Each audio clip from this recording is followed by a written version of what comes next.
Welcome to The Daily Grind, a Bluff City Media daily podcast. Stepping up to the microphone is your host, Luke Hatmaker. Grab your favorite morning brew, and let's get to the show.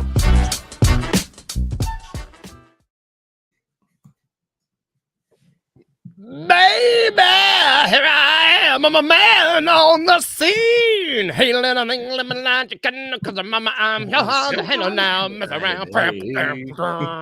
Welcome to the Daily Grind. I am your host, not the people that sing that song. Don't even know, just the people who sing it. I was teetering on the edge. I was like, do we start with the chorus or do we start with the screaming? No, I'm back. I was like Little Richard. I don't know what I'm talking about. I don't know. It's Thursday. I've got Rusty with me. It's been a good week. It's a week full of the $2. How are you, sir? You good? I'm good, man. It is a good Thursday. Yeah, Thursday. We're both like calendar. Yeah, like I'm getting back in the swing of work this week, so like I'm kind of figuring out what day of the week it is again. It's nice having routine and structure again. But speaking of routine and structure, I was talking to my neighbor this morning, and her husband is an astronaut, and he's been up there a really long time. And she said, yeah, he just doesn't want to come home. I said, oh, why not? She goes, well, he said he needed space. Welcome to the Daily Grind. Oh my God. Wayno, I don't know if you're awake. If you are, I know you need to start caricaturing Rusty's neighbors and like a giant Where's Waldo photo, because you got astronauts, you got everything. I've got farmers, I've got a convent. Like I think there was a reptile zoo. I think if I remember the snake. Oh my God, this is a wild neighborhood here in East Memphis. Only in East Memphis. Oh man, speaking of Memphis. I don't know. Maybe the NBA leaked, announced, pick the word that you would like. The NBA Cup national game schedule. I guess they released all of the NBA Cup schedule. But the national game group play is where I want to start. It's so funny to me that they're like, the schedule is coming out today, I believe, and all week they make a big deal that they're announcing the schedule, and then all week they proceed just to drop like every single game of the year. I mean, it's fine, but it takes a little bit of the pomp and circumstance when we get half the schedule released before Thursday, and it's quote unquote leaks. But I digress. So the national game schedule, this is nationally televised. The Grizzlies actually are on here. The Grizzlies are, I got something on my eye. I figure. The Grizzlies are playing. Well, I guess I should say it's Fridays and every Friday and Tuesday, or is it just Fridays? Fridays and Wednesdays. I don't know. It's like every Friday is group play. And the Grizzlies, I'm trying really hard to like what the gifts that I've been given, like I appreciate what I've been given, but we lose the MLK game and the Grizzlies are given one nationally televised game during the NBA Group Cup, and it's on Halloween at 9:30 p.m. I'll be out trick-or-treating. No one's gonna watch this. It's like, oh yeah, the Grizzlies get one nationally televised game, and we're putting it right in the middle of trick-or-treating. It's just like, I mean, and I guess let's look at this. Golden State has 3 nationally televised NBA Cup games. Lakers have 3. I think Denver has multiple games. OKC doesn't even have. The Rockets have multiple games. The Rockets have 3. 76ers have 2. I don't know. I mean, color me shocked that the Grizzlies are not on that list, right? Like we always get the leftovers. We're always the afterthought. Like I don't get it. We have one of the most dynamic playmakers in the NBA, given health, John Morant would be a highlight reel and somebody you'd want to put on national television. Like if he was in the NFL or any other sport, like they would be like absolutely parading him in the front of the league. But we don't get that because Adam Silver's a bumbling idiot. And if it wasn't for Rob Manfred, as I've said many times on this network, he would be the worst commissioner in all of professional sports. Facts. But like it would be nice to go belt to ass to the Lakers on Halloween night, give them a taste of spooky season and let them know what we're about here in the 901. And I would love nothing more than that. So, I mean, if there's one that's going to be televised, it's that one. But it is kind of a bummer that once again, like we're not getting the national notoriety. I'll still be able to watch it, because I get the FanDuel Sports app and I watch Pete and Brev every game, and so it'll be nice to still watch them. But I would love some more national love, Luke. Well, I should say nationally televised. This game's on Prime. It's not even on nationally televised. So this is part of the first, I guess, the pairing of the partnership with Amazon. So it's like the first 1, 2, 3, the first 3 weeks of prime time of these games are going to be played on Prime. So I guess more people have access to it then, but it's literally the leftovers, man. It's out of all these time slots, the only one worst is probably the night before Thanksgiving. And even then I'd be more prone to watch that because I'll actually be home. Yeah, no doubt. I mean, it's like, I feel like the Grizzlies are on this list primarily because it's a Lakers game more than anything else, and that sucks. That just pisses me off. It's like the NBA is just like, here, we'll give you this, but we're taking away this.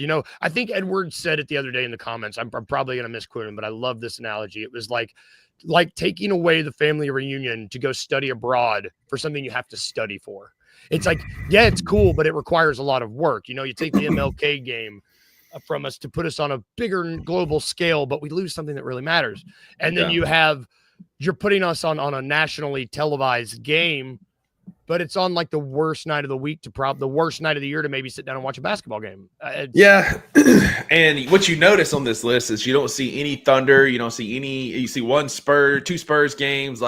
I think they're saving a lot of the bigger games to put them on ESPN, NBC, the League Pass, where people are going to see them more on those highlighted ones. Like Amazon Prime, it's cool. It's it's nationally televised, like you said, but it still feels like a little bit less lustrous, that we're not on ESPN or NBC, some of the premier networks. It's cool, but again, we're buried here. Maybe that means that, we've got games against the Clippers, Mavericks, and Pelicans remaining in our cup schedule. Maybe one of those will be on ESPN or NBC. It ain't gonna be the Pelicans game, I can tell you that. Yeah, that one. Yeah. Maybe the Mavericks, if the Cooper Flag, John Morant, two young players, maybe that one's on an ESPN. But it is what it is. I mean, that's I mean, me and Uncle Buck talked about the Christmas Day and the opening day schedule. They are shoving. Cooper Flag is getting the superstar treatment. They are every second they get, they're trying to put that man on a network. I mean, rightfully so. The guy's a player. He's a hooper. He is what he is. But I mean, John Morant ain't bad either. Yep. Yeah. Which, speaking of which, who needs transitions when I got you, brother? We are going to which shout out. I did not make this list. Shout out Hoops Hype. That's what I'm going to start. Hoop Hype. They released God love every outlet out there that's making content. Thank you.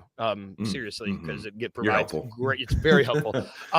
As somebody else who also writes the show, it's very helpful. I'm shout out Hoops Hype and shout out Chat GPT. Yep. The list is. It looks like they're going through the positions in the NBA and ranking their top 26 players at that position. Interesting. The point guard rankings that they released earlier, I guess this was last week, I found to be quite interesting. I would really just like to go to the top 10. Well, actually, is there anything not in the top 10 that surprised you on this list, I should say? Yeah, Stephon Castle was a little bit low. He's 22nd, which, he's top 25, not that big of a deal.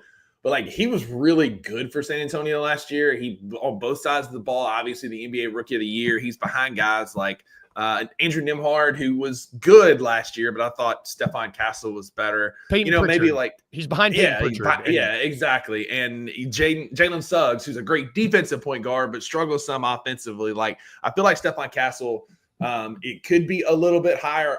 And our boy, shout out to the wonder from down under, Josh Giddey is 15th. That feels I almost wonder if they got those two swapped. Stephon Castle should have been 15th and Josh Giddey 22nd because you got Josh Giddey ahead of guys like Kyrie Irving. I don't think so. Giddey had a great year last year, especially down the stretch. Average, but it's Josh Giddey. Like, there's no way he's the 15th best point guard in the NBA. Yeah, the shuffling of some of these, the rankings on this, especially in the back half, I found to be interesting because it's like, are you ranking it on potential? Because I think Stephon Castle should be higher, whereas Suggs and Pritchard are kind of one-trick ponies. Suggs is a defensive dude. Pritchard is like best utilized from half-court shots. You know, that buzzer beater on the Lakers started that hype. You know, I'm with you. It's like some of the back half, especially with Giddey. Giddey's not even signed yet. He might be playing in Australia next year. Be wild.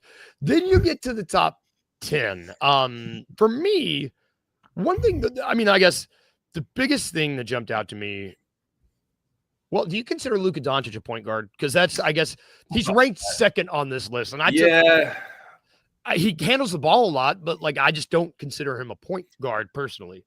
I mean, with that logic, like we could put Paulo Banchero, we could put LeBron James on this list. We could put Luka Doncic on this list. I mean, that's it. Like and Luka's more like a 2-3 that's a point forward, like is what he truly is. And that's what I thought. Like if you're going to put Luka on here again, then you need to put LeBron and you need to put Banchero because they both handle the basketball a lot for their respective teams, which is going to be an interesting dynamic in LA. Once again, Drew and I talked about that the other day. Like it's going to be an interesting dynamic to see how LeBron and Luka can kind of play together, or if one of them is willing to take a back seat. Spoiler alert, I don't think either one of them are. But we know Jake LaRavia commands the ball too. So I mean, it dominates the ball. Yeah, I mean, I know Drew loves that guy. Yeah. I don't know. They're going to put those guys on there. I mean, the Lakers, I guess, don't have a true point guard. Marcus Smart ain't it. I guess it's going to have to be Luka. I don't know.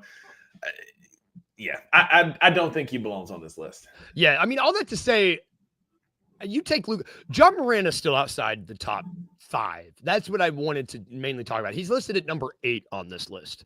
Ahead of him. I don't hate their logic. I don't either. Go ahead. I don't either. It's when you look at who's ahead of him, it's James Harden, it's Trae Young, it's 2 stinkers. Steph Curry. I get Steph. Cade Cunningham. You and I both are big Cade. I'll concede that. I'll concede that as well. That's 2 that I'm here for. Jalen Brunson, I will also concede. Luka Doncic. Luka Doncic. Like I said, he's number 2. Take it what you will. I don't know. He's not on my list. And then SGA's number 1. So that's 4 dudes that I'll concede I'm okay with being on this list. The fact that you've got James Harden and Trae Young both directly ahead of John Morant, for me, it's those 3. The fact that it's not, and I know we're biased. I know that you and I are both biased. I would definitely put Ja. To me, Ja's better than both of them. We know what Trae Young can do, and we've seen what James poo-poo the bed Harden does in the playoffs. And this isn't a playoff ranking list. I just think that he's better than those 2 guys. Yeah, I think like the top 5, I might like if we get real picky again, Luka doesn't belong in the point guard conversation. We could get picky, and I think Cade Cunningham is better than Jalen Brunson. I know Brunson's a bit more clutch, but I like Cade. Maybe I just like Cade's style of ball better. And also, I don't guess I realized this, but there were 2 players in the NBA last year that put up 26, 6, and 9. Nikola Jokic and Cade Cunningham. Like that's the list. And so like is already an all-NBA player. He plays a bit of defense, whereas Jalen Brunson gets absolutely hunted defensively, much like Trae Young, much like James Harden defensively. Ja has gotten better defensively. He was better last year defensively, at least at getting in the way. Like he's not a plus defender by any means. But Luke, it's hard to argue with their logic because they did kind of spell out like, yes, he's dynamic. Yes, he was becoming an all-NBA player. And then what happens with most super athletic point guards is happening to Ja Morant, and it's injuries, and that's what they're talking about. Like he has played in more than 63 games just one time in his career, and over the past 2 years, Morant has played in just 59 games combined. So if anything, we're taking a leap of faith, ranking him this highly here. Let's see if he proves us right. That's hard to argue with. Yes, we're a bit biased. Yes, I think Ja Morant's one of the top 5, 6, 7 point guards in the NBA when healthy. But by factoring in health, this might be where he's supposed to be given what we've seen so far. That's not a knock against his talent or him as a person. It's simply because a player's best ability is availability. And you look ahead of him, and these guys have been available and able to play. Man, you did it. I was looking for a pair of sunglasses. Hearing you say it. This is exactly how I felt when I read this article. It's like I just needed to remove my Homer glasses. Yeah. Because when you see the numbers that you just said, like only over 65 games once and only 50-something games in the past 2 seasons, that's kind of startling when you see it listed out. And when you hear it like that, you're like, and most of them are not his fault. You know, Daniel Tice bodied him. Lou Dort snatched him out of midair. Like, things have happened to him that are outside of control. You know, Jake LaRavia tried to murder him with that pass, and Christian Coloco helped as well. And he had essentially a hip injury that you get in a high-speed car wreck. And it's like, bad. Like, sometimes if it wasn't for bad injury luck, Ja wouldn't have any luck at all. And so this is not his fault. I'm not bashing Ja. I love Ja Morant as much as the next. Behind me, you will see him dunking on LeBron James. It's one of my favorite pictures ever. I love me some Ja Morant. But a player's best ability is availability. And there's a quick and easy way to move up this list, and that's play 65, 70 games. Yeah, it's like, say what you want about Harden and Trae Young, but they play. I mean, they're I believe those two were jockeying for the 3rd All-NBA spot, and that's a conversation. Neither of them, neither of them are as athletic as Ja. They play a completely different style of game, especially old-ass AARP Harden, who gets a senior discount when he goes to the strip clubs, which we all know he loves frequent. But, like, they play a different style of game to where they're not trying to be athletic and at the rim. And I hope Ja is taking some notes, because I love watching Ja slash and cut, and that's who he is. But like we've said it for years, Luke, if he can figure out that midi and just like a little like that decel that Jaylen Wells does, that he hits like a little pop-up midi at the free throw line or whatever, like that could be an elite part of his game with everybody expecting him to attack the rim. I mean, Ja could have 40 points a night if he can figure out that little pull-up mid-range jumper. Well, you know what? And say what you want. I mean, to take a little magnifying glass to the Nike commercial, there's no dunking. It is a layup that he attempts that makes everybody go crazy. Mm-hmm. You know, like if he can figure out that midi and like if he can, I see you, Jalen. Jalen said it better than I. Jalen gets it. Jalen gets it. Yeah, man. I'm.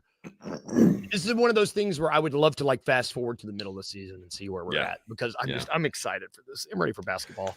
I am too, and I think, you know, again, like Ja hears all the stuff. We know he's active on social media. He's liked and retweeted some of our tweets and stuff. But like, I'm ready for him to put his money where his mouth is and get healthy. You know. Yep. Me too. You know, we're ready for basketball, and you know, then it seems like a good time to take a break and then come back, and then we'll talk about baseball because that's it's summer. Sorry. We will be right back after I'm so sorry. I'm so sorry. I'm so sorry. It's the best time of the year for baseball, guys. I'm sorry. But we'll be right back after this quick break.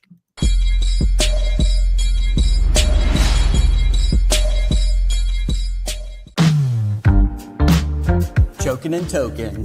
The Mid-South's first cannabis-themed jiu-jitsu tournament. August 16th at Midtown Krav Maga and Jiu-Jitsu. At 1 p.m.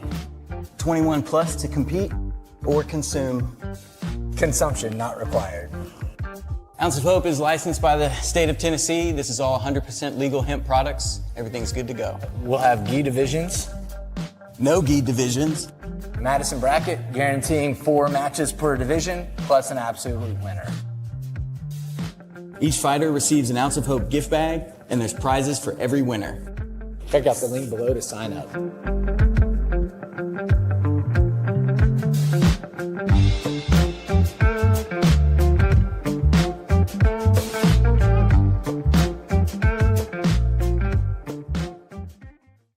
The intricacies of your music, man, it's almost like you can see it. When I'm listening to it, man, it's like it's 3D, like for real. When you have an idea for a track or idea, okay, I want to piece this with this, are you hearing things in your head? Are you seeing things?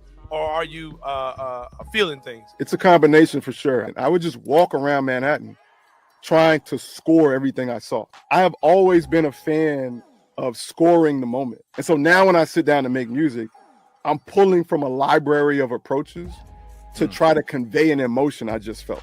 What does Memphis sound like when you're walking around Memphis? Obviously, Memphis is a bit slower and darker, a bit more stutter steppy. Memphis is much more broken chords, much more, flat sevenths. Honestly, not as pretty. right? Yeah. Not as Hell yeah. pretty, not as high frequency, not as vivid. It's such powerful music, you know. Check out the Anthony Sane Show Monday through Friday at 1 p.m. only on the Bluff City Media YouTube channel.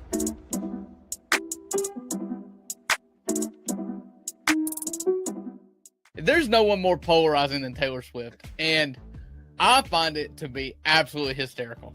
Like, how can somebody hate a pop star so much? The Taylor Swift fans are the most obnoxious fans in the world, more so than even like Star Wars, Harry Potter, college sports, Ole Miss fans. These people because Taylor Swift fans cram Taylor Swift down your throat, and if you say anything like remotely like negative or even just like constructive criticism, like I wish she would what kind of constructive criticism could you offer Taylor Swift? She's wrote a million songs about guys dumping her, breaking her heart, and all that kind of stuff, and not a single song about buying them a bass boat or golf clubs or taking them on a fishing trip. Not a single one. I'm forgetting the Shania Twain or Faith Hill song about buying a duck boat. I guess I'm just spacing on it. Tune in to the $2 Sports Show with Rusty Witten and Drew Gann, Monday through Friday at 11 a.m., only on the Bluff City Media YouTube channel.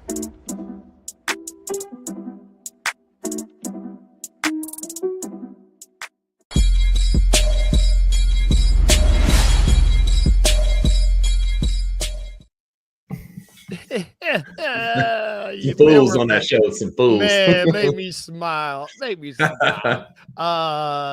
Apparently on our TikTok, which I don't have TikTok, so I don't know it was there, but apparently on our TikTok, the Swifties have been coming out in droves on that video, not bashing me, but tagging Taylor Swift to write a song about a duck boat. So if we get a Taylor Swift song about a duck boat, y'all are welcome. Oh my God. Better be called like Bucket's Boat or something. Bucket's Boat.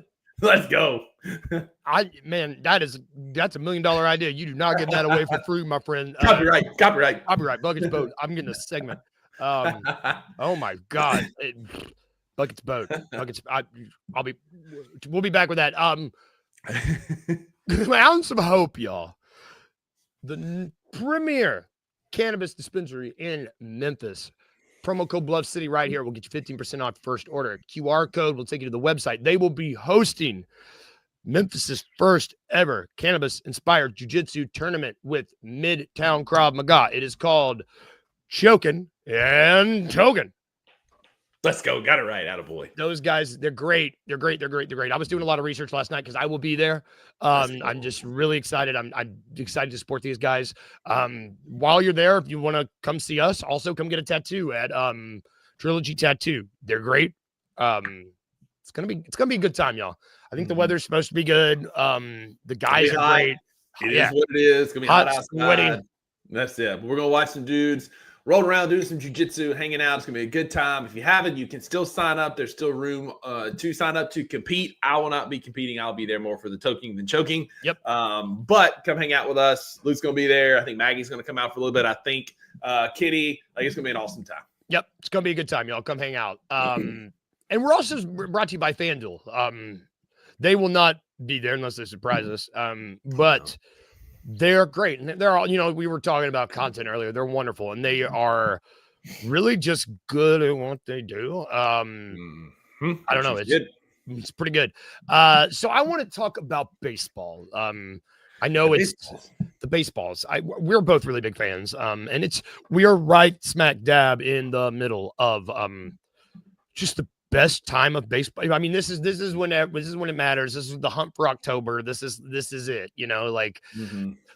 For those of us baseball fans, we sit through the doldrums of summer, the doubleheaders in the middle of June and July to get to this point. And I'm so excited. I am too, except the Cubs were doing a little bit better. We've kind of stalled, and we knew that was going to happen when we didn't make a move at the trade deadline. Like, there was definitely some pieces we needed to move. Like, Kyle Tucker could have been one that we could have shipped out to bring back some pitching help, which we needed, and we're seeing that now, especially when, Luke, I think that the Milwaukee Brewers made a pact with Satan himself. I don't know that they're ever going to lose another baseball game. Like, they're the hottest team in the world, and you look at the roster and it's like, why are you so good? The Brewers are slowly going up that list of things that just don't get talked about on this show after, like, Chandler Parsons. I'm like, I hate them. Yeah. You mentioned the Cubs. I want to talk not specifically. We're just going to talk about the postseason as a whole, but I want to start out with the MVP conversation. So head over to FanDuel if you want to look at this with us. I want to start out with the National League MVP. The favorite as of now is Shohei Ohtani with minus 20,000. My favorite part about FanDuel is when I work on the show, I'm doing my notes and then I make a typo and I think that it's me, or I think the FanDuel's made the typo because I'm like, there's no way I missed a zero. And I'm like, no, I missed a zero. He's just by far the favorite to win the NL MVP. The next closest is Kyle Schwarber, who's been a home run machine, ex-Cubs, Kyle Schwarber. He's Pete Crow Armstrong's not too far down that list. I was going to say there's a Cubby on here, two Cubbies on here. We've got Kyle Tucker and Pete Crow Armstrong. Both, it's a lot of money. It's plus 10,000, plus 15,000. But Manny Machado's plus 8,000. Kyle Schwarber plus 1,800. I mean, look, like I'm not exaggerating when I'm saying that Shohei Ohtani could be one of the greatest baseball players to ever live. He's doing things we haven't seen since like Babe Ruth and Ty Cobb and those guys. To be able to hit the ball at the rate he is, he's leading in OPS, home runs, and RBI, and to be also dominating on the mound, leading an ERA and slugging percentage is wild. I don't think you truly if you're not like a baseball fan, I don't know that you understand how truly special that is, because we're talking about things that haven't been done in our lifetime in 100 years. Yep. We've never. I would wager to say anyone watching this show who has watched baseball has never, ever seen anything like this, unless we got some geriatric viewers, in which case I love you guys. Shout or out. some ghost. If we got any ghost viewers and you want to come on the show, let's get it. Wayno, we'll take you to a game sometime. It's so because Travis Hunter it's a cool story, but in the NFL he's not going to be able to go both ways like he did in college. No. Rod Woods, Charles Woodson back in the 90s tried it. Saying once he got to really specialize defensively and a return specialist, like people try it, and there are two-way players in basketball, but usually they're either more slanted one way or the other. But for Ohtani to be so dominant on both sides, on the mound, coming back from Tommy John surgery, mind you, where he had elbow surgery. He didn't pitch at all last year because he just hit because of his elbow. And now he's back to being one of the most dominant pitchers in the game. Oh, by the way, he can absolutely rake when he's, offensively playing in the outfield or DHing. Truly a special once in a couple lifetimes player. Yeah. Do you think that, do you think he's going to put money on himself? I was about to say, his one downfall is sports gambling. I was going to say, this came out yesterday, 2 days ago. Him and his agent are accused of sabotaging a $240 million Hawaii real estate project. Why? I read something too that it was can you imagine Michael Jordan just didn't speak English? Because this dude has that. He's that good and he's that competitive and he likes gambling that much. And it's just listen, Babe Ruth's downfalls was beer, booze, and babes, and Shohei Ohtani is betting on ball. Everybody has a vice. He's human just like the rest of us, and it's great to see. If we switch gears over to the American League, this is where it gets a little bit more interesting, a little bit more fun to watch. You've got Aaron Judge, who is the favorite at minus 190. This is still a race, I would say. Cal Riley is plus 155. So maybe a two-horse race between these two guys. It is. You've got a couple other. Nobody else has odds lower than 10,000. So I'm not even. You've got Jose Ramirez. You got Bobby Witt Jr. You've got Corey Seager. You got none of these guys. It's between Cal Riley and Aaron Judge. Yeah. Go ahead. I was going to say the nod for me goes to Cal Riley because of the nickname. The big dumper, because he's dragging an absolute wagon back there when he's running around the bases. He's just a big old corn-fed dude who just hits bombs. That's it. Aaron Judge is great. Wayno, look up Cal Riley. Look at this the dumper. Look up Cal Riley and then look up Aaron Judge and tell me how these two guys play the same sport. Because Aaron Judge is like a physical specimen. He's 6'6", 6'7", 260, 270, just like a wide receiver. That's it, man. Just big dude, tight end, kind of big dude, right? And then you got Cal Riley, he plays on Bush Light. That's what it looks like to me. I love the dude, but the big dumper plays on Bush Light. and ballpark Franks is exactly what he is. But he absolutely mashes, man. Dude, he's the guy that I think that you, me, Uncle, but he's the dude that we all went to high school with that got drafted by somebody. Like we know dudes like that to play ball. And that's like, I love, that's a baseball player to me. When I think of baseball players, I picture guys like him. He does have a mechanical advantage. You know, when Josh Allen was getting drafted, I'll never forget this. They were doing like one of those walk-arounds with him at Wyoming, you know, right before the draft. And they were like, how far can you throw the ball, whatever. And he just reared back and he threw it, 70, 80 yards, whatever. And he was like, whew, yeah, I put both cheeks into that one. When Kyle Riley puts both cheeks into it, he hits a baseball 500, 600 feet. Yep. And this is good money too. I mean, you put both butt cheeks. I'll take both butt cheeks and put money on this, man. Plus 150. It's good. They don't call me the dumper, but they might after I dump a bunch of money on this. Who knows? I'm just excited. The NL, the AL, this is way more exciting to talk about, to watch than the NL. The NL is just kind of over. Which brings us to my favorite. Our daily dose of It's a Trap. It's a Trap. This segment is named in honor of Rear Admiral Akbar of the Red Bull Alliance, RIP. The name of the game is It's a Trap. The rules are as follows. I hit our guest, my co-host, with a series of wagers, bets, odds, 3 of them. You just have to guess which one's a trap. Today's topic of conversation, we're talking about postseason baseball. We're talking about guys who the race is not over for them. I want to talk about the MLB odds to make the playoffs. So these are teams that we think will make the playoffs. The odds for them to make the playoffs. Okay. So let me look up my notes. I thought I had them up. I did not. I failed. Here we go. Okay. Here are the bets. Odds to make the playoffs. A, the New York Mets at minus 850. The New York Yankees. The New York Yankees at minus 480, or the Boston Red Sox at minus 400. Ooh, this was tough because I know Boston and New York are trailing Toronto, but they're in the thick of the race, so those feel pretty good. The NL is a little bit down. You said it's minus 800 for the Mets. 850. Geez, I don't like that. Minus 850 feels like a big number for the Mets. I'm gonna go with the Mets. Let's go! Let's go! Let's go!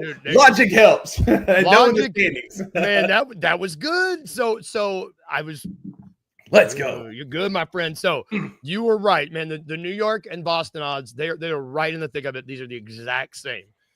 The Houston Astros are minus 850. All right, that tracks. And the Mets are minus 400, which they're in it, but not. I mean, it's the Astros. I thought I could get you because I knew the Mets were in it, but I'm sitting here thinking because in the owner, shout out to Grizz Fan Art on Twitter. I did the ESPN misery index yesterday, and he did it as well as a Mets fan. And I just thought, man, like the Mets aren't bad this year. But then when you said minus 800, I was like, they're not bad, but they're not that good. Not that good. You are, man. You know what? This puts you. Let's go. Let's go. You are in first place, like head and shoulders. You ain't Kenny. We got to get you back on here so you can get back up these standings. This is you just got to know ball. Got no ball, brother. Got no ball. I didn't give also be a gambling degenerate as well. What did I say? What did I say? That is gonna do it for our show today, y'all. Thank you guys for watching. Thank you for hanging out. Thank you for participating in our conversation about the dumper. Go check him out. Go check out the dumper if you've not seen it. Jess Benson's happening right now. Go watch her.